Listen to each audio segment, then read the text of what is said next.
¿Cómo están? Buenos días. Les pido que me acompañen a Efesios capítulo 2. Y mientras ustedes lo buscan, pues darle gracias al Señor por una oportunidad de estar acá. Es una bendición estar siempre con ustedes, ver lo que el Señor está haciendo en nuestro país, en Latinoamérica, en diferentes lugares, pero particularmente aquí en Colombia con la expansión del Evangelio de Jesucristo. Y cumpliendo la gran comisión, que algunas personas a veces tienen la confusión acerca de qué es la gran comisión, pero creo que según la instrucción bíblica, la gran comisión se cumple plantando iglesias. Solamente es a través de la plantación de iglesias que podemos enseñar todo lo que el Señor nos ha dejado, que podemos bautizar personas, que podemos instruirles en el Evangelio. Así que es una bendición ver lo que el Señor está haciendo. Y cuando el Señor les dejó la gran comisión a los discípulos, diciéndoles que fueran y hicieran discípulos, y ustedes luego ven el Nuevo Testamento, lo que vemos es que fue una plantación de iglesias. Lo que los apóstoles fueron a hacer fue a plantar iglesias en cada ciudad que iban. Así que esa es la manera en que establecemos el reino del Señor Jesucristo, cómo se expande y cómo cumplimos la gran comisión plantando iglesias. Así que esta iglesia pues, es un referente para todos nosotros, la primera iglesia que, digamos, de nuestra familia de ministerios que se estableció aquí en Colombia. Hay otras iglesias que se están estableciendo ahí en Pereira, en Cali, algunos hermanos que están llegando, otros ministerios afines también en Bucaramanga. Y es una bendición pues saber que el Señor está haciendo su obra en medio nuestro y también en otros países alrededor. Así que bueno, es un gozo, es una alegría. Hay muchas caras conocidas, personas que conozco hace muchos años, familia, hermanos que quiero mucho y por supuesto también Fernando y Julita, que estuve de cumpleaños hace unos días. Si no la han felicitado, la pueden felicitar al final. No quería distraerlos, pero ya tienen este distractor para pensar. Los que no la felicitaron, pues no es que hicieron algo mal, pero vamos a estar en Efesios capítulo 2, el versículo 10. Y hay una historia popular para niños que es conocida, pero que refleja una verdad profunda acerca de la relación que tenemos con Dios, los cristianos. Y es la historia de un niño que construyó su propio barco de juguete. Este niño compró los materiales con algunos ahorros que tenía, compró los materiales y estuvo haciendo su barquito de madera. Él mismo lo talló, estuvo dándole forma para como él lo quería. Luego él mismo hizo las velitas para ponerle al barquito. Estuvo pintando el barco, dándole su identidad con los colores que quería. Y justamente le puso una banderita que tenía las iniciales de su nombre. Y él le puso esa banderita como diciendo: este barco es mío, yo lo hice. Yo compré los materiales, yo hice la obra de principio a fin, este barco me pertenece, y puso las iniciales sobre ese barco. Pero el niño un día fue a jugar con su barco a la playa, estuvo jugando, divirtiéndose, pero resulta que una ola se llevó el barco y ese barquito se perdió. Lo estuvo buscando por un tiempo, su papá estuvo ayudándole a buscar el barco, pero el barco no apareció. Resulta que pasaron los meses y el niño estaba caminando con sus papás y pasando por una tienda de juguetes. En la vitrina había un barquito que parecía muy similar al suyo, y lo empezó a mirar y a detallar y se dio cuenta que no solamente era muy similar, sino que ese era el barco que él había hecho. Y le dijo a su papá: ese barquito es mío, ese fue el que yo hice, yo soy el dueño del barco. El papá le dijo como: bueno, tú eras el dueño, pero resulta que ahora alguien más es el dueño, y si tú lo quieres, tendrías que comprarlo. Y el niño dijo: pero si el barco es mío. El papá le dijo: bueno, ahora pertenece a esa tienda y tú tienes que comprarlo. Ese niño fue a su casa, buscó todos sus ahorros, todo lo que había ahorrado de todos sus cumpleaños, de toda su vida, todos los ahorros que tenía juntos, y los reunió y fue a la tienda y pagó por el barco. Y le entregaron ese barco que era suyo. Él sabía que era suyo porque tenía las iniciales de él. Él lo había hecho y estaba convencido que era suyo. Y cuando compró ese barquito, nuevamente dijo lo siguiente: ahora eres doblemente mío, porque yo te hice y yo te he comprado por un precio. Y esta historia, que es una historia infantil, realmente refleja mucho de lo que somos nosotros en Jesucristo. Porque Él no solamente nos creó inicialmente y cada uno de nosotros somos parte de su creación y Él directamente nos creó, sino que además de habernos creado, Él luego nos compró por un precio, con la sangre de Jesucristo. Y Jesucristo también puede clamar, como ese niño en esa historia hipotética, que nosotros somos doblemente de Él. Él nos hizo, pero Él también nos compró por un precio. Y toda persona que está en Jesucristo es doblemente de Dios. Somos sus criaturas, hacemos parte de su creación, pero Él también ha hecho una nueva creación en nosotros y nos ha comprado por un precio al estar en Jesucristo.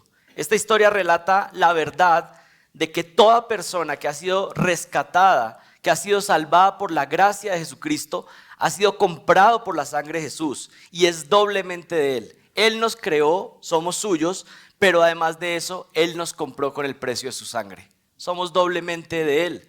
Pero ¿saben qué es lo más hermoso de la obra de la salvación? Es que Dios nos ha salvado con un propósito. Y el propósito es que nosotros seamos el reflejo de ese que nos ha creado y que nos ha comprado por un precio. Cuando Dios salva a alguien, no solamente lo está salvando de la condena eterna, sino que además lo está preparando para que sea un reflejo de su creador. Cuando nosotros estamos en Cristo, estamos llamados a representar a Jesucristo. Y que cuando otras personas vean nuestra vida, lo que puedan ver es a Jesucristo en nosotros.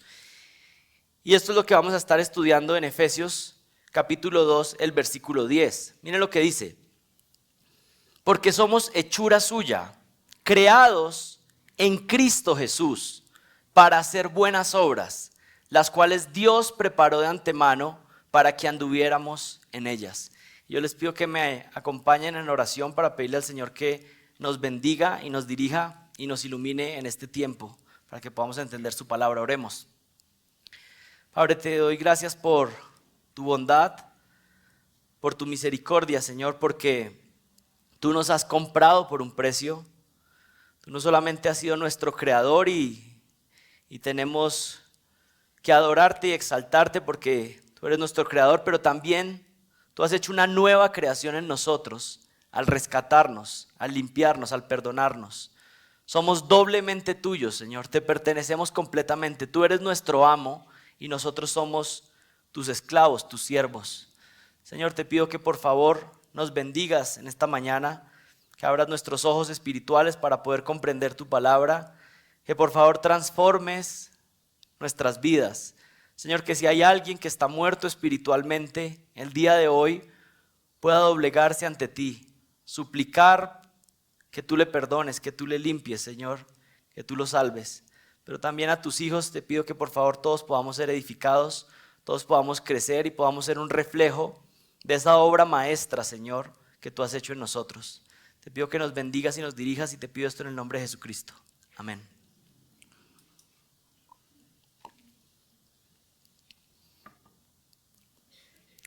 Efesios 2, 10. Dice, porque somos hechura suya, creados en Cristo Jesús, para hacer buenas obras, las cuales Dios preparó de antemano para que anduviéramos en ellas. Y un poco de contexto de la carta a los Efesios. Pablo escribe esta carta con un propósito y es enseñarles cuáles son las riquezas que ellos tienen por ser cristianos, cómo es que ellos fueron salvos. Y en la primera parte de la carta, los primeros 3 capítulos, Pablo se enfoca en decirles, miren, estos son los que ustedes son en Cristo. Esta es la manera, es cómo fueron salvos. Por ejemplo, en el capítulo 1, Pablo les instruye que su salvación es una salvación trinitaria. El Padre ha determinado desde antes de la fundación del mundo quiénes serían salvos. El Hijo Jesucristo ejecuta la salvación y el Espíritu Santo es el sello que reciben todos los creyentes. Luego en el capítulo 2, Pablo empieza a explicar que nosotros fuimos pasados de muerte a vida, que todos estábamos muertos en delitos y pecados, pero por la intervención divina de Dios, entonces pasamos a vida espiritual. Y eso de que estábamos muertos no significa que estábamos más o menos alejados de Dios, no es que estábamos enfermos espiritualmente, sino que estábamos muertos sin ninguna capacidad de acercarnos a Dios. Dios tenía que intervenir directamente para pasar en cadáver espiritual a que fuera una persona viva espiritualmente y pudiera adorar a Dios, amar a Jesucristo. Y es en ese capítulo 2 que Pablo empieza a explicarles que Él nos ha dado vida, que nos ha pasado de la potestad del espíritu que opera en el espíritu de desobediencia de Satanás y luego somos pasados al reino de su Hijo. Luego continúa diciendo que Él es rico en misericordia por causa del gran amor con que nos amó. Y miren el capítulo 2, miren el versículo 5. Aún cuando estábamos muertos en delitos, nos dio vida juntamente con Cristo. No está diciendo que nosotros estábamos en nuestro mejor estado espiritual cuando Él nos salvó. Si ustedes recuerdan cuando el Señor los rescató, estábamos tal vez en el peor foso de nuestro pecado. Y de ahí es que el Señor nos rescató, nos salvó, es lo que está diciendo el pasaje. Aun cuando estábamos muertos en delitos y pecados, nos dio vida juntamente con Cristo. Dice, por gracia habéis sido salvados. Y miren el versículo 6. Y con Él nos resucitó y con Él nos sentó en los lugares celestiales en Cristo Jesús, a fin de poder mostrar en los siglos venideros las sobreabundantes riquezas de su gracia por su bondad para con nosotros en Cristo Jesús. Y viene un versículo clave que está en conexión con lo que vamos a ver ahí en el versículo 10. Dice, porque por gracia habéis sido salvados. ¿Qué quiere decir esto? Que no es por merecimiento. Nadie puede ser salvo porque Dios vio su vida y vio que éramos tan obedientes, que estábamos siendo tan excelentes, que entonces Dios como un regalo o como un pago nos dio la salvación. Más bien la salvación es por pura gracia. Por gracia habéis sido salvos por medio de la fe. Y luego enfatiza una vez más Pablo, y esto no de vosotros, sino que es un don de Dios, es un regalo de Dios. La salvación de principio a fin es un regalo de Dios, no lo merecemos. Si alguien pudiera ganar la salvación por sus propios medios, si alguien pudiera presentarse delante de Dios y decir, mire, lo que pasa es que yo viví de una manera pues buena en comparación con otros y por eso merezco el cielo, por eso merezco estar en la eternidad, eso querría decir que Jesucristo es completamente inútil. Si una persona puede llegar al cielo por sus propios medios, entonces Jesucristo no es necesario. Y ustedes han escuchado familiares, personas, o aún ustedes todavía pueden tener ese concepto algunos, de pensar que, bueno, yo no soy tan malo como otras personas. Entonces tal vez Dios, por la vida que he llevado, que no ha sido tan mala, me debería dar el cielo. Yo merezco el cielo por la manera en que he vivido. Pero si esa es la forma de llegar al cielo, entonces Jesucristo no se necesita, sino que cada persona podría ganarlo por sus propios medios. Y eso es completamente erróneo, equivocado. Todos somos merecedores del infierno, todos hemos cometido múltiples pecados contra Dios, merecemos el juicio eterno y es por gracia que Dios decide salvar. Tan es por gracia que Él decide salvarnos aún antes de que nosotros hubiéramos nacido. Es una determinación que Él toma antes de la fundación del mundo, es lo que enfatiza también Efesios. Así que dice, porque por gracia habéis sido salvados por medio de la fe, esto no de vosotros, sino que es un don de Dios, no por obras, para que nadie se gloríe. Y ahí está el punto, no por obras, para que el único que se pueda gloriar, el único que se pueda llevar la exaltación sea Dios. Si Él me salvó de principio a fin, entonces el único que puede ser exaltado es Dios. Pero si yo tengo algo por lo cual gané mi salvación, yo también puedo jactarme. A veces usted piensa en sus familiares que uno creen y usted dice, pero qué terribles que son. El tío, qué terrible que es. La prima. Y se le olvida que si usted está en Cristo fue por pura gracia. Si usted puede ver hoy y amar a Jesucristo es porque Dios intervino de manera sobrenatural. Y su tío, su prima, o su familiar o sus vecinos que no creen necesitan esa misma gracia. Y usted debería tener humildad y orar por ellos. Pero ahí en ese contexto es que llegamos al versículo 10, cuando dice, porque somos hechura suya, creados en Cristo Jesús para hacer buenas obras, las cuales Dios preparó de antemano para que anduviéramos en ellas. Así que vamos a desmenuzar este versículo, el versículo 10. La primera sección la podemos nombrar el autor de la obra maestra.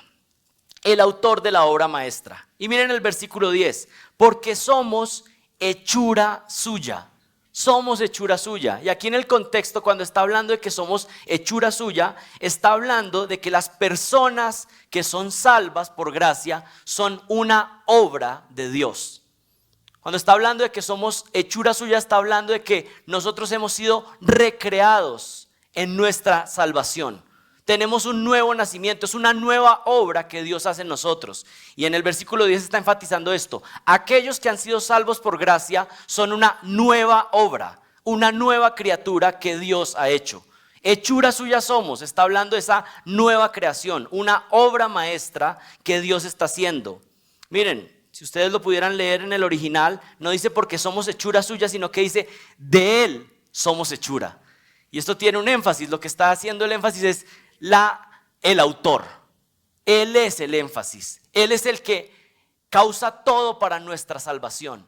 Nosotros somos una nueva criatura porque Él lo ha determinado. De Él somos hechura, poniendo el énfasis en que Dios es el autor de esta nueva vida que tenemos en Cristo Jesús. Miren, aquí cuando está diciendo que somos hechura suya, no está diciendo que Dios, cuando lo salvó a usted y a mí, hizo algunos ajustes menores en su vida.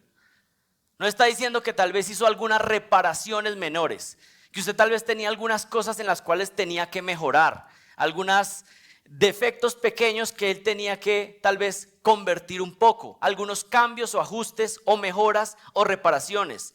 Cuando está diciendo que somos hechura suya, lo que está enfatizando es que nosotros somos nuevas criaturas completamente, que Dios nos ha cambiado radicalmente. Somos una nueva obra de Dios, somos hechura suya. Él fue nuestro creador inicial, pero Él también es nuestro creador nuevamente cuando nos salva. Hace una nueva naturaleza en nosotros. Somos recreados por Dios cuando somos salvos. Miren ahí nuevamente el versículo 10. Porque somos hechura suya. Algunos de ustedes han comprado libros de una editorial que se llama Poema. ¿O conocen la editorial Poema? Sí, la conocen porque hasta hay personas que trabajan en Poema en esta congregación, ¿cierto? Pero miren, esta editorial Poema, que es una editorial muy valiosa en el avance del evangelio en Latinoamérica, porque está publicando libros de sana doctrina y están ayudando el avance del evangelio en nuestros países. Pues, ¿por qué menciono esto? Porque la palabra poema es esa palabra que aparece ahí en Efesios 2:10, que somos su obra maestra. La palabra poema significa hechura o una obra de Dios en este contexto. Somos su poema, se refiere a que somos una obra directa, una obra especial de Dios. La palabra poema en su significado simple habla de una obra que alguien realiza, pero comúnmente en esa época se hablaba de poema para hablar de la obra de un artesano o alguien que hacía algo de manera detallada, de manera particular, algo hecho a mano, una obra maestra. Así que cuando está diciendo que somos hechura suya, está diciendo que Dios creó la nueva vida de cada uno de ustedes que están en Cristo de una manera particular y detallada. Es más, si cada uno de ustedes cuenta su testimonio, no hay ni un solo testimonio de salvación que sea igual al otro, sino que Dios ha hecho una obra detallada con cada uno de nosotros. Una obra hermosa en su providencia, pasándonos por diferentes momentos de la vida, en diferentes contextos, pero Dios obrando todo para hacer esa nueva creación, esa obra maestra que somos de Él. Él nos hizo no de manera secuencial o haciendo cristianos como si fuera una fábrica que se fabrica en serie, sino que Él se toma el detalle de crear a cada uno de sus hijos y recrearlos de una manera particular, como si fuera un artesano creando una obra de arte. Y por eso estamos hablando de que nosotros somos la obra maestra de Dios. Eso es lo que significa ser una hechura de Dios, ser la poema de Dios. Pablo está enfatizando que somos una creación directa de Dios, que nuestra salvación es una obra detallada de Dios. Es lo mismo que enfatiza Jeremías 18:6 cuando habla de que Dios es nuestro alfarero y nos está formando, está haciendo una obra en nosotros. Saben, hay algunas traducciones, hay una traducción en particular que es la Nueva Traducción Viviente, y saben cómo traduce Efesios 2:10, la Nueva Traducción Viviente, lo traduce de la siguiente manera: porque somos la obra maestra de Dios. Nosotros en Cristo somos la obra maestra, Él haciendo todo detallado para producir nuestro nuevo nacimiento. Y ese es el mismo énfasis de la conversación que tuvo Jesucristo con Nicodemo en Juan capítulo 3. Miren, esta obra de ser una hechura de Dios está conectado con lo que hablamos de el nuevo nacimiento. Ser hechura de Dios se refiere a esa conversión, a ese nuevo nacimiento. Y por ejemplo en Juan 3 se habla de que este es un nacimiento que es necesario para entrar al reino de los cielos. Si usted no es una hechura de Dios, una nueva creación de Dios, si usted no ha nacido de nuevo, no puede entrar al reino de los cielos. Todos nacemos en un estado de muerte espiritual, pero solo las personas que nacen de nuevo, que son nuevas criaturas, pueden entrar en el reino de los cielos. Si usted no ha nacido de nuevo, entonces usted no estará en el reino de los cielos. Así de simple. Este es un nacimiento necesario para entrar en el reino de Dios. Juan 3:5 dice lo siguiente: Jesús respondió, en verdad te digo, el que no nace del agua y del espíritu no puede entrar en el reino de Dios. Si usted no ha tenido un momento en su vida de una conversión radical, donde pasó de muerte a vida, entonces usted no puede estar en el reino de los cielos. No estará en el cielo. Este es un nacimiento espiritual. En Juan 3:6 sigue enfatizando, lo que es nacido de la carne, carne es, y lo que es nacido del espíritu, espíritu es. Miren, también este nuevo nacimiento es una decisión soberana de Dios. Y esto es algo que se pone complicado porque tal vez hay alguien sentado en esta silla, en estas sillas, que está aferrado a sus pecados, que sabe que está en muerte espiritual y tal vez tiene el deseo de nacer de nuevo. Pero ¿saben qué? Ni siquiera es una decisión que usted puede tomar. No es que usted puede decir, yo quiero nacer de nuevo hoy. Es una decisión soberana de Dios. Lo máximo que usted puede hacer es clamar en esa silla y decir, Señor, yo quiero nacer de nuevo, ten misericordia de mí. Confieso mis pecados, confío en que Jesucristo es el único medio de salvación. Pero el único que puede llevarlo a usted a pasar de muerte a vida es Dios mismo. Dios tiene que intervenir. Es una decisión soberana de Dios. Juan 3:8 dice, el viento sopla donde quiere y oyes su sonido, pero no sabes de dónde viene ni a dónde va. Así es todo el que es nacido del Espíritu. Es una decisión soberana de Dios. Es mi petición, es mi oración en este momento, que el Espíritu sople de una manera y personas nazcan de nuevo. Una persona que tal vez ha estado por años aferrado a su pecado, sin amar a Jesucristo, y puede ser alguien que sea perteneciente a la iglesia y que participe activamente, pero no está vivo espiritual. Pero llega un momento donde el Espíritu Santo sopla poderosamente, interviene, y ese muerto espiritual pasa a la vida. El viento sopla donde quiere y hace su obra. Juan 1:12 dice, pero a todos los que le recibieron les dio el derecho de llegar a ser hijos de Dios, es decir, a los que creen en su nombre, que no nacieron de sangre, ni de voluntad de la carne, ni de la voluntad de hombre, sino de Dios. La única forma de ser hechura suya, la única forma de ser nacido de nuevo, es por una decisión soberana de Dios. Él lo determina todo. Él decide quiénes vienen a ser sus hijos. Cuando Dios está salvando a alguien, lo que está haciendo es darle una nueva vida a esa persona que salva.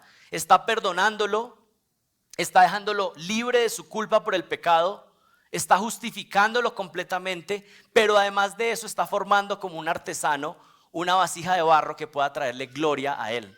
Y eso es hermoso porque no solamente nos perdona, sino que Dios lo que está haciendo con cada uno de nosotros es darnos una forma para que esa vasija lo represente a Él y pueda traerle más gloria. Lo que Él está haciendo con cada una de nuestras vidas es transformarnos para que nuestras vidas le traigan gloria a Él. Y cada uno puede pensar en eso. ¿Es usted una vasija que cuando las demás personas lo ven interactuar en el día a día pueden decir gloria a Dios por el Dios que tenemos? Ese es el propósito de pasarnos de muerte a vida y ahora convertirnos en vasijas que sean de gloria para Él, que traigan exaltación para Él. Para eso son nuestras vidas, para que el artesano que nos hizo sea reconocido. Segunda de Corintios 5:17 dice, de modo que si alguno está en Cristo, nueva criatura es. Las cosas viejas pasaron y aquí son hechas nuevas. ¿Qué pasa con esta nueva creación? ¿Qué sucede cuando alguien nace de nuevo? Cuando es una hechura de Dios. Miren, la mente es renovada. Usted ya no piensa igual. Su mente cambia. Si usted ha experimentado el nuevo nacimiento, sabe de qué le estoy hablando. Pero nuestra mente cambia.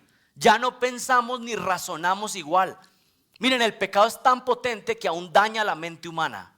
Pero cuando somos nacidos de nuevo, cuando somos una hechura de Dios, nuestra mente es renovada y se va renovando paulatinamente. Nuestra mente es cambiada. El sistema de valores es transformado. Las cosas que antes eran buenas o malas para usted son transformadas ahora bajo la mente de Cristo. Tal vez usted antes pensaba que había cosas que eran buenas, pero ahora que está en Cristo, que es una nueva criatura, todo cambia. Su sistema de valores. Lo que es bueno o malo ahora está correspondiente a lo que la Biblia dice que es bueno y malo. Es una nueva creación en nosotros. Miren, las prioridades en la vida cambian. Usted antes tenía ciertas prioridades, pero ahora que está en Cristo, que es una nueva criatura, que es una hechura de Dios, ahora usted tiene otras prioridades. Esto lo cuento no para realmente pues genera vergüenza, pero yo puedo pensar en las prioridades y en los anhelos que yo tenía antes de Cristo y eran tan vanos, tan necios. Yo crecí aquí en Bogotá y esto pues para humillación del predicador, ¿no? Pero yo me acuerdo que una de las prioridades y anhelos que yo tenía en la vida, yo me acuerdo era, un día quiero tener una oficina que tenga un tapetico de golf donde yo pueda practicar pues ahí el punto final del golf. Y miren, esto, ustedes se ríen, pero eso muestra la vanidad del ser humano antes de venir al Señor Jesucristo y antes de salvarnos. Unos sueños tan tontos, tan necios, tan pequeños realmente, tan mundanos y tan necios. Pero cuando el Señor hace una hechura en nosotros, hace una obra en nosotros, cuando nos convertimos en la poema de Dios, aún los anhelos cambian. Nuestras expectativas cambian, nuestras prioridades cambian, Él nos cambia completamente. Y por eso este es un ánimo para que alguien que pueda estar aquí, que no ha experimentado el nuevo nacimiento, porque su mente no ha sido renovada, porque sus prioridades no han sido cambiadas, y aunque piensa que está en Cristo, pero sigue viviendo como siempre, pues pueda clamar en esa silla y decir: Señor, por favor, sálvame, haz una obra sobrenatural en mí. No quiero seguir viviendo como un casi cristiano. Yo quiero realmente ser una nueva creación y suplicar al Señor que haga una obra. Los deseos y expectativas son transformados cuando nacemos de nuevo. Las creencias cambian, el corazón cambia. Antes nos amábamos más a nosotros mismos y las cosas de este mundo, pero el Señor ahora pone amor por Jesucristo y es lo que más amamos. No lo amamos perfectamente, pero sí es lo que más amamos, por encima de cualquier otra cosa. La persona que nace de nuevo empieza a amar a Dios y su palabra y odiar su propio pecado.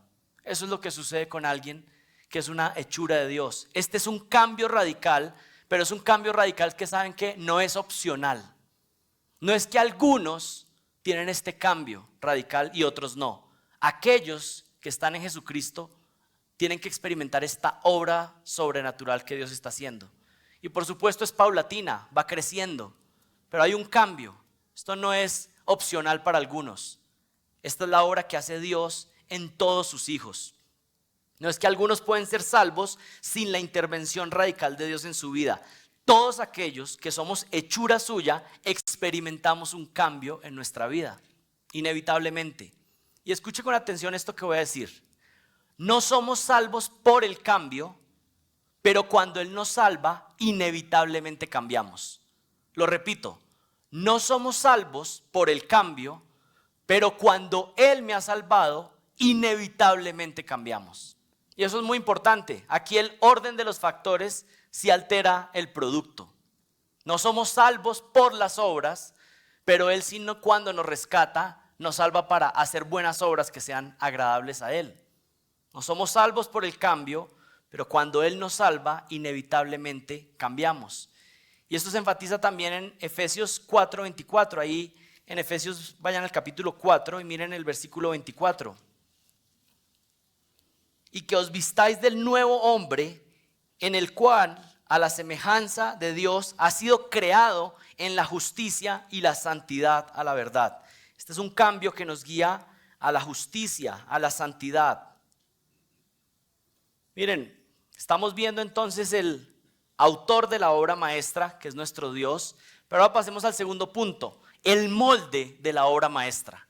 ¿Cuál es el molde que Dios utiliza para darnos forma? ¿Cuál es el molde? Miren, el molde de la obra maestra de Dios es Jesucristo mismo, su Hijo.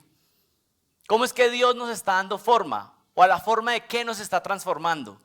Usted estaba muerto en delitos y pecados, completamente opuesto a Jesucristo y su voluntad, pero cuando Él nos salva, nos justifica, nos purifica, nos perdona, nos deja toda nuestra deuda cancelada y empieza a formar en nosotros la imagen de Jesucristo.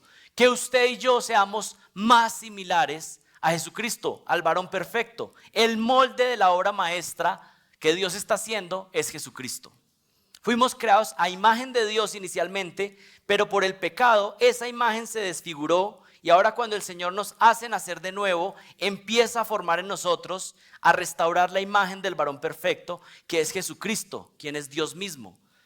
Ya lo leímos en Efesios 4:24, pero dice que os vistáis del nuevo hombre, el cual a la semejanza de Dios ha sido creado en la justicia y la santidad a la verdad. Regresen ahí a Efesios 2:10. Dice, porque somos hechura suya, creados en Cristo Jesús. ¿Cuál es el molde? Cristo Jesús. Él es la forma en la cual estamos siendo moldeados. Jesucristo es el molde que Dios Padre, el alfarero celestial, está usando para darnos forma en esta nueva vida en Jesucristo. Y realmente si ustedes leen Efesios se dan cuenta que todo es en Cristo. Todo es conectado a Él. Fuera de Él no hay nada. Fuera de Él no hay salvación. Pero fuera de Jesucristo tampoco hay santificación. Todo es en Él. Apartados de Él no podemos hacer absolutamente nada. Él usa el molde de Jesucristo para darnos una nueva forma. Es por medio de la obra de Cristo que nacemos de nuevo, pero también es en nuestra unión con Cristo que Dios nos da la forma de la santificación. Imagínense ustedes ahí a un artesano que está haciendo una obra de arte con sus materiales preciados, con lo mejor que puede encontrar, decide hacer una escultura lo más detallada posible. Sin embargo, viene un enemigo y aplasta esa escultura inicial que estaba haciendo. Este artesano, que no quiere perder la obra que había hecho, empieza a restaurarla nuevamente. Aunque un enemigo vino y la golpeó y la desfiguró, aún quedaban algunas partes iniciales de lo que había creado. Pero luego este artesano empieza a dar forma, pero decide tomar un molde que es el molde de su mismo hijo y empieza a darle la forma de su hijo. Y esa segunda obra que hace queda aún más perfecta y excelente que la inicial. Y yo creo que eso es lo que está haciendo Dios con nosotros. Usted y yo, cuando estemos en gloria, estaremos en un estado aún mejor que el que tuvieron Adán y Eva aún antes de pecar. Nuestro estado en gloria es mucho más excelente, es mejor que el que tuvieron Adán y Eva antes de pecar. ¿Y saben qué? La conexión que tendremos eternamente con nuestro Dios, con un mediador eterno, Jesucristo, es algo que ni siquiera Adán y Eva tuvieron antes de pecar. Nuestro estado final será mucho mejor. La obra segunda que hace Dios es aún superior que la inicial, y ese era el plan eterno que Dios tenía, a través de su redención, a través del molde de su Hijo Jesucristo. Este es un ejemplo ya no así tan espiritual, pero de pronto algunos se acuerdan. ¿Ustedes se acuerdan de un programa que se llamaba Duro contra el Muro? Ah, bueno, sí se acuerdan. Yo me acuerdo porque eso pues tal vez fue en los años cuando el Señor me estaba salvando, y me acuerdo que una de las análisis que yo hacía profundos de ese programa, cuando el Señor lo salva a uno hasta los programas los empieza a ver diferentes. Pero resulta que ese era un programa donde había unos muros que se iban moviendo y tenían diferentes formas. Y la persona tenía que pasar al otro lado del muro tomando la forma del espacio que estaba en esa pared. Y yo me acuerdo que yo pensaba, yo decía, bueno, esto es similar a la obra que está haciendo en mi vida. Yo tengo que ir tomando paulatinamente la forma de Jesucristo. Y es como Él nos va formando. Y solamente pasan aquellos que están siendo formados a la forma de Jesucristo. ¿Y saben qué es lo más hermoso? Bueno, en ese programa algunas personas tenían que hacer un esfuerzo grandioso para pasar. Pero lo que está diciendo la palabra es que aún es la obra de Dios irnos dando esa forma para que pasemos por la puerta estrecha, por el camino que tiene la forma de Jesucristo. Si Él no me forma, si Él no me lima, entonces no puedo pasar. Pero Él me está formando para que yo pueda entrar a través de la justicia de Cristo. Así que tenemos el autor de la obra, tenemos el molde de la obra, que es nuestro Señor Jesucristo, y en último lugar, el propósito de la obra maestra. El propósito de la obra maestra. Y ustedes saben que en los versículos anteriores se enfatiza que la razón de nuestra salvación no son las buenas obras que hemos realizado, pero al mismo tiempo la Biblia sí enseña que aunque no somos salvos por obras, sí somos salvos para buenas obras.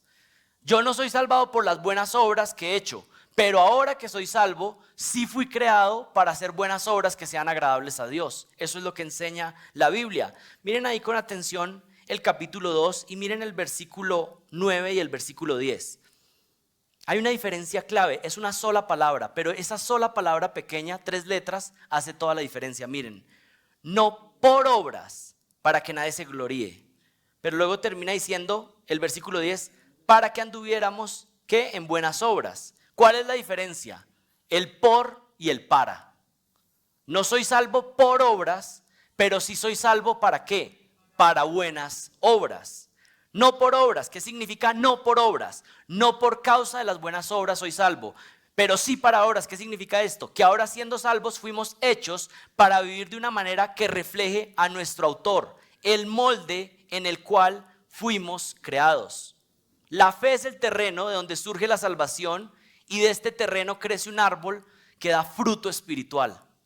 No soy salvo por obras, pero sí soy salvo para obedecer a Dios. Aquí lo que Pablo está enfatizando es que somos salvos por la fe, sin la necesidad de las obras, pero somos creados para obedecer ahora a Dios. Y es por eso que algunos han tenido confusión cuando Pablo dice que somos salvos sin necesidad de las obras, pero Santiago parece que dijera algo diferente. Vayan a Santiago capítulo 2, versículo 14. Algunos piensan, bueno, aquí hay una dificultad. Santiago piensa algo, pero Pablo piensa algo diferente. Hay una contradicción en las escrituras. ¿Será que la inspiración está en duda porque hay una contradicción? Bueno, miren lo que dice Santiago 2:14.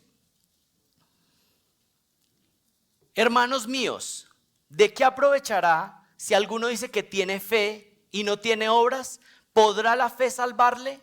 Y si un hermano o una hermana están desnudos y tienen necesidad de mantenimiento de cada día, y alguno de vosotros les dice, id en paz, calentados y saciados, pero no les dais las cosas que son necesarias para el cuerpo, ¿de qué aprovecha?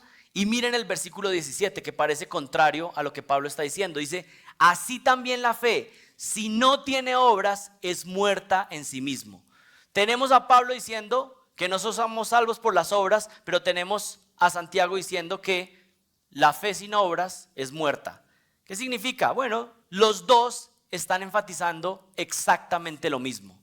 Pablo y Santiago están afirmando lo mismo. Las obras no salvan, solo salva la fe en Jesucristo, pero aquellos que son salvos, que han nacido de nuevo, que son hechura de Dios, que tienen fe verdadera, inevitablemente comenzarán a manifestar esas buenas obras.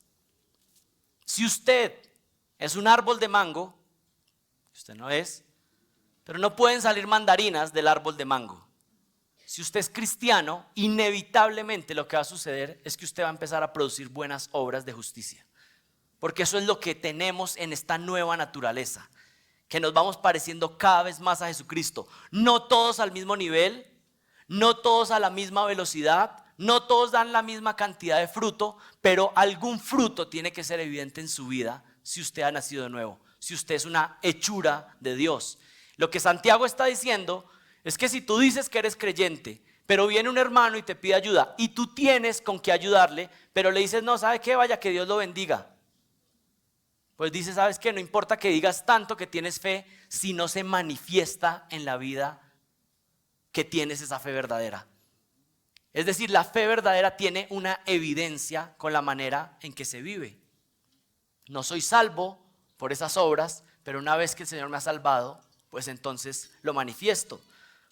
Regresen a Efesios 2:10.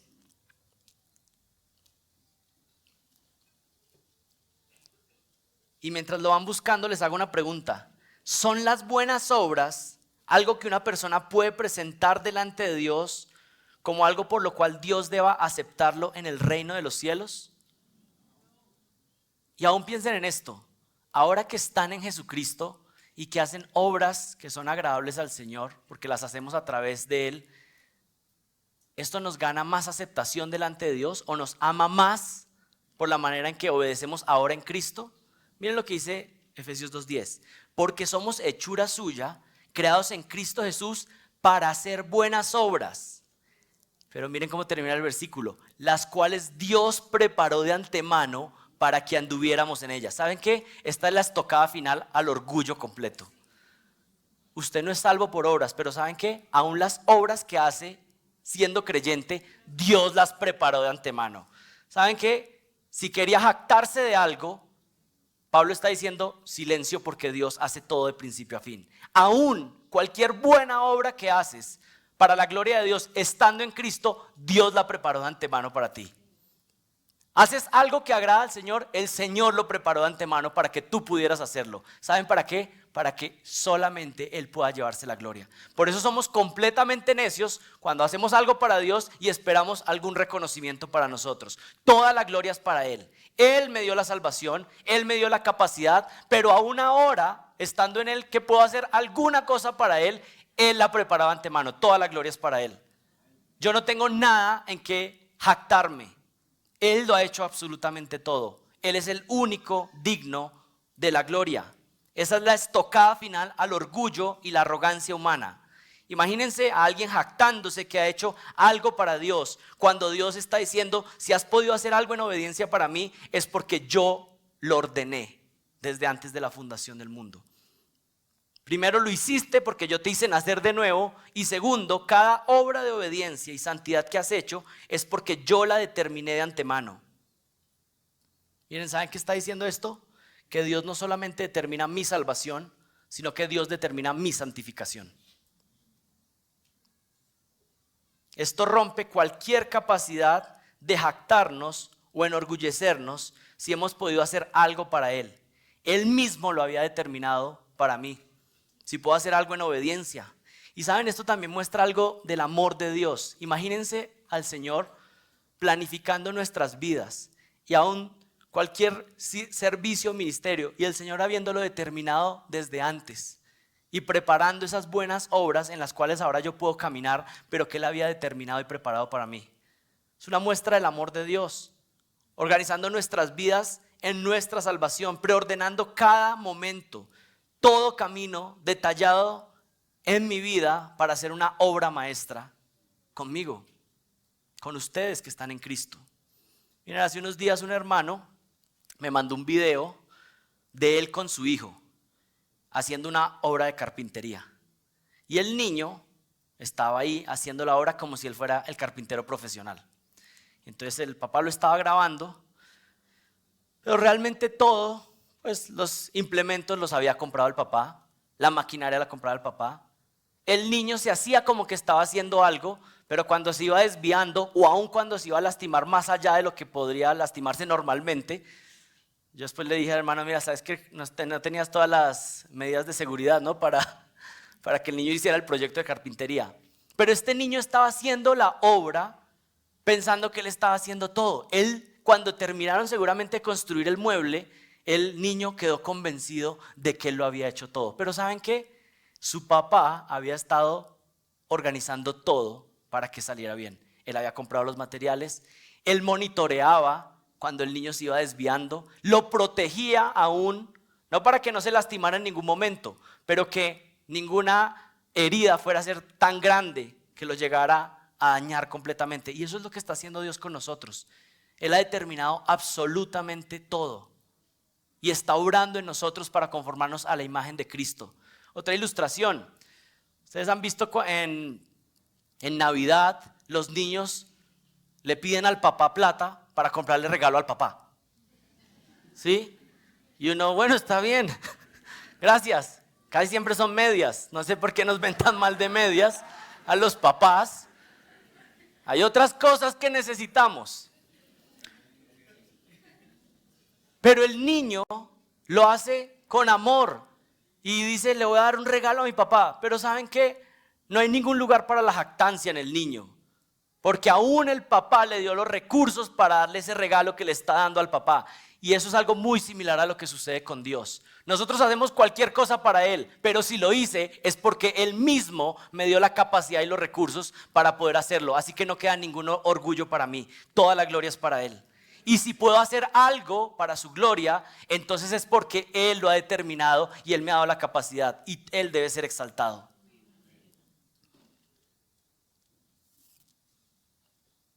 La salvación es monergista porque solamente Dios interviene, pero la salvación es sinergista en el sentido en que Dios interviene y nosotros también tenemos que obedecer, hacer nuestra parte. Esto para aclarar un poco el que ahora está pensando que esta es una excusa para ser perezoso en la vida cristiana. Pues Dios lo determina todo, yo no hago nada, yo estoy aquí siendo grosera con mi esposo porque es que Dios no preparó de antemano que yo fuera respetuoso con él. Yo no amo a mi esposa sacrificialmente, pues porque es que Dios no lo preparó de antemano. No, no funciona así. Filipenses 2:12 nos da la respuesta de cómo funciona esto. Por tanto, amados míos, como siempre habéis obedecido, no como en mi presencia solamente, sino mucho más ahora en mi ausencia, ocupaos en vuestra salvación con temor y temblor. ¿Qué está diciendo aquí? Está hablando de la santificación. Dice, ocúpense en su salvación con temor y temblor. ¿Quién es el responsable ahí? Nosotros, ¿cierto? Ocúpense en su salvación con temor y temblor. ¿Quién es el responsable de ocuparse? De obedecer, según ese pasaje. Nosotros somos responsables. Pero miren lo que dice el versículo 13. Porque Dios es el que en vosotros produce el querer como el hacer por su buena voluntad. ¿Quién es el responsable ahí? Dios. Algunos, entonces, bueno, las dos cosas son verdad. Dios es soberano y el ser humano es responsable también. Usted no le encaja en su cabeza, a mí tampoco, pero es lo que enseña la Biblia. Usted pone la alarma y se levanta para orar y leer la Biblia. Y usted se levanta y se esfuerza. Pero luego de que lo hizo, dice, gracias Señor porque tú pusiste en mí tanto el querer como el hacer. Usted obedece, usted y yo nos esforzamos. Pero al final de que lo hacemos, decimos gracias Dios porque tú fuiste el que me dio la capacidad de poder hacerlo. Así funciona la santificación. Por eso no hay espacio para la pereza en la vida cristiana. O simplemente esa idea de que yo no estoy obedeciendo porque es que Dios no lo determinó de antemano. No, nosotros tenemos que trabajar en nuestra salvación con temor y temblor, hablando de nuestra santificación. Pero cuando progresamos, cuando perseveramos, ¿qué decimos? Gloria a Dios porque tú lo has determinado de antemano. Estoy caminando en las buenas obras que tú habías preparado de antemano. Gloria a Dios, así es. Así que ¿cómo va este argumento en este pasaje? Dios es el autor de la obra. Jesucristo es el molde de la obra. Entonces adivinen a quién tiene que parecerse la obra maestra. A Dios mismo, a Jesucristo, una persona que es una obra maestra de Dios, aquel en quien Dios ha operado su poder de pasarlo de muerte a vida. Dios promete moldearlo como el alfarero, así que inevitablemente esta persona será transformada para ser como Jesucristo. En otras palabras, los nacidos de nuevo somos la imagen de Jesucristo en esta tierra. Cuando estamos viviendo una vida en estas buenas obras, podemos ser un reflejo, el cuerpo de Cristo visible en esta tierra. Y que cuando otras personas vean nuestra vida puedan decir como esto es lo más cercano que yo puedo identificar de cómo es Jesucristo. Y así es como se tiene que ver la iglesia. Somos hechura suya, somos su obra maestra. Somos su reflejo en esta tierra. Nosotros, el cuerpo de Cristo, en la manera en que vivimos, somos un reflejo de Él. Tú que dices ser cristiano, eres la poema de Dios y el mundo está viendo tu vida. Y necesitamos entonces reflejarlo a través de estas buenas obras que Él ha preparado de antemano.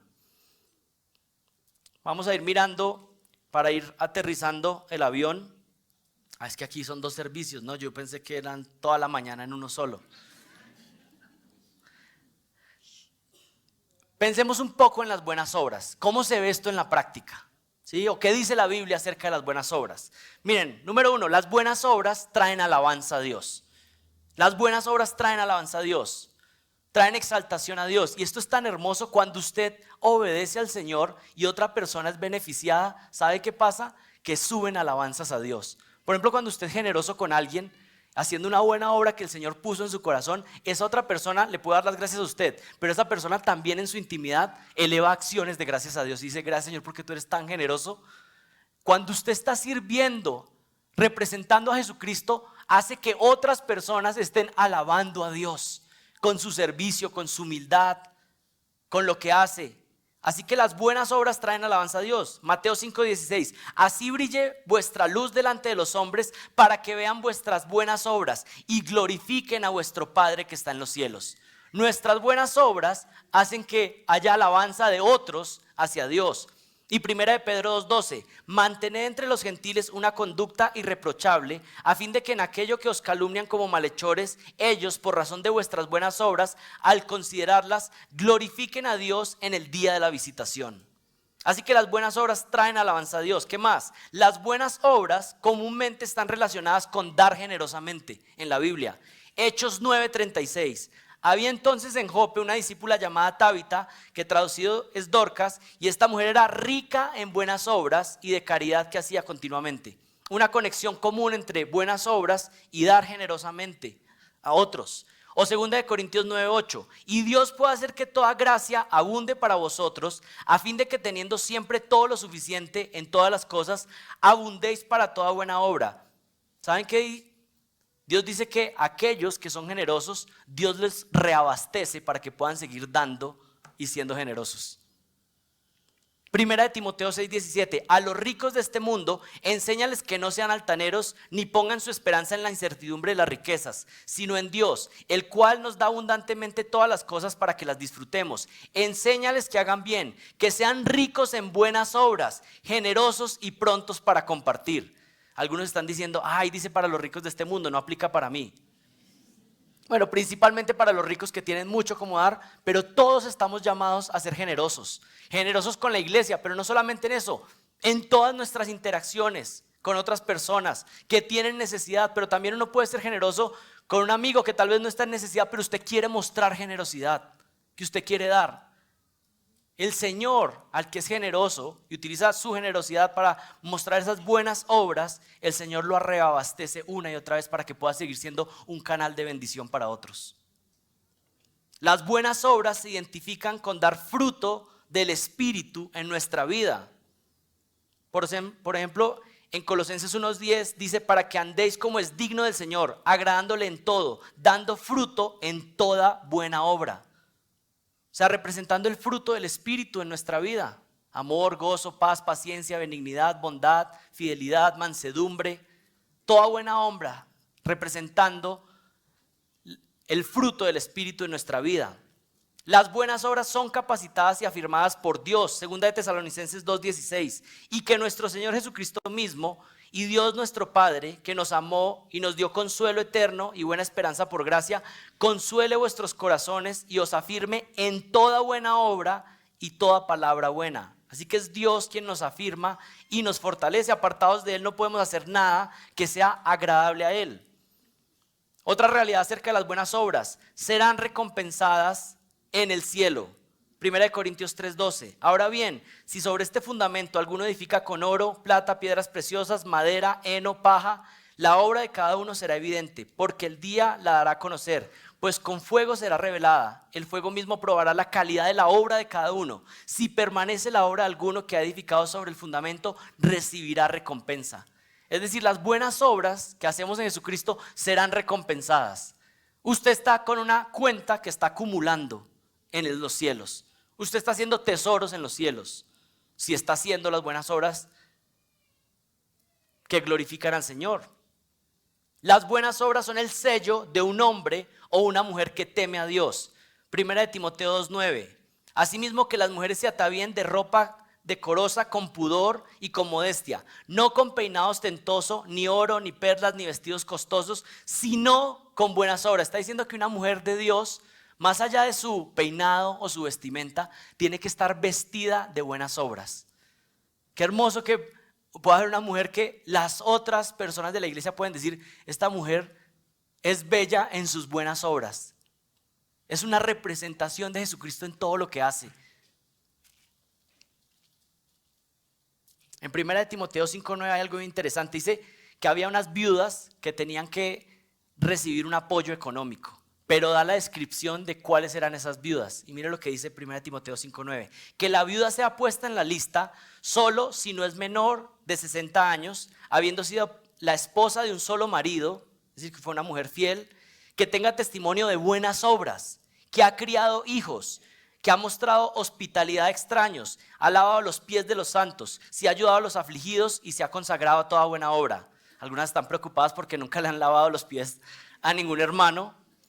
Pero aquí lo que está diciendo es que las mujeres viudas que no tienen ayuda y sustento, pues que la iglesia las sostuviera, les ayudara, digamos, económicamente, pero había un requisito. Esta fue una mujer que vivió por las décadas llena de buenas obras y fiel al Señor. En 2 de Timoteo 2:21, por tanto, si alguno se limpia de estas cosas, será un vaso para honra, santificado, útil para el Señor, preparado para toda buena obra. Y finalmente, con esta lista acerca de las buenas obras en el Nuevo Testamento, las buenas obras necesitan a la iglesia local para ser avivadas. Para poder hacer buenas obras, necesitamos la iglesia local para poder ser animados a hacer más buenas obras. Hebreos 10:24. Y considerémonos cómo estimularnos los unos a otros al amor y a las buenas obras, no dejando de congregarnos como algunos tienen por costumbre, sino exhortándonos unos a otros y mucho más al ver que el día se acerca. Una pregunta, ¿hasta qué horas es? Ya se acabó, ¿sí? Bueno, déjenme terminar con algo. Yo creo que hay una aplicación final conectada con Efesios.